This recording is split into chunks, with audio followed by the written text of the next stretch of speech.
राज्य शासनाकडून महाराष्ट्र सुवर्ण जयंती नगरोत्थान महाअभियानांतर्गत मंजूर झालेल्या कोल्हापूर शहरातील 100 कोटी 33 लाखांच्या निधीतील 16 रस्त्यांपैकी प्रमुख 5 ठिकाणच्या रस्त्यांच्या कामाला सुरुवात झाली होती।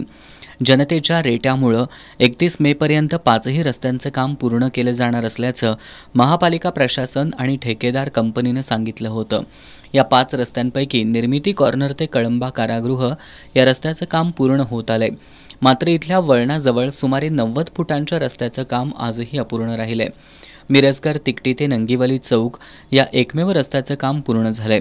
खरी कॉर्नर ते उभा मारुती चौक, माऊली पुतळा ते गोखले कॉलेज चौक या रस्त्यांचं काम अर्धवटच राहिलंय। बेलबाग ते सुभाष रोड या रस्त्यावर केवळ खडीकरणाचं काम अजूनही सुरू आहे।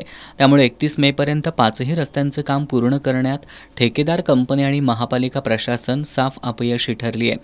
या 5 रस्त्यांमुळे ड्रेनेज लाईन, पाण्याच्या पाईपलाईन तसंच अन्य काही तांत्रिक अडचणी निर्माण झाल्यात।